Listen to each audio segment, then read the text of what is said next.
যশোরে বেড়েছে শীতকালীন সবজির সরবরাহ বাড়ায় কমেছে সবজির দামও। এ নিয়ে আরো বিস্তারিত জানাতে যশোরের সবজির পাইকারি বাজার থেকে যুক্ত হচ্ছেন রিপন হোসেন। রিপন, জানাবেন যে সবজির দাম কতটুকু কমলো আর এই কম আসলে যে দাম কমা নিয়ে ক্রেতা বিক্রেতারা কি বলছেন?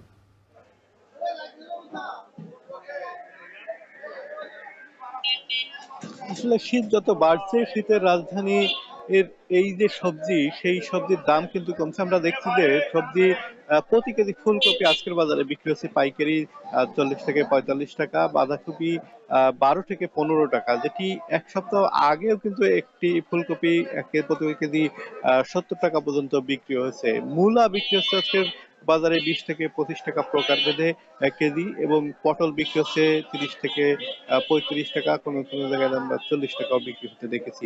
সিম বিক্রি হচ্ছে ৬০ টাকা থেকে ৭০ টাকা পর্যন্ত। বেগুন বিক্রি হচ্ছে ৬০ টাকা থেকে ৭০ টাকা। প্রতি পিস লাউ ছোট বড় মিলে বিক্রি হচ্ছে ১৫ টাকা থেকে ৪০ টাকা পর্যন্ত।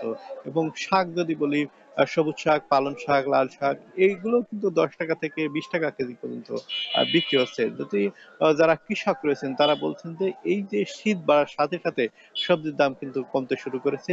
যেহেতু শীতের ফসল, এই সবজি বাজারে ইতিমধ্যে উঠছে এবং আহ, সরবরাহ বেশি রয়েছে। এ কারণে দামটি কমছে বলে জানিয়েছেন যারা ব্যবসায়ী রয়েছেন তারা। তবে যারা সাধারণ একদম বিক্রেতা রয়েছেন, কৃষক রয়েছেন, তারা যেটি বলছেন যে এই পাইকারি বাজার এবং খুচরা বাজারে সবজির দামের যে ব্যবধান, সেটি ২০ থেকে ৩০ টাকা পর্যন্ত হয়ে থাকে। সেক্ষেত্রে যে কৃষক, সেই কৃষক ন্যায্য মূল্য পান না। খুচরা বাজারে যে সবজির দাম বৃদ্ধি পায়, সেক্ষেত্রে যারা ভোক্তা রয়েছেন তারা যেমন ক্ষতিগ্রস্ত হয়, আহ, ঠিক তেমনি কৃষকও কিন্তু ক্ষতিগ্রস্ত হয়।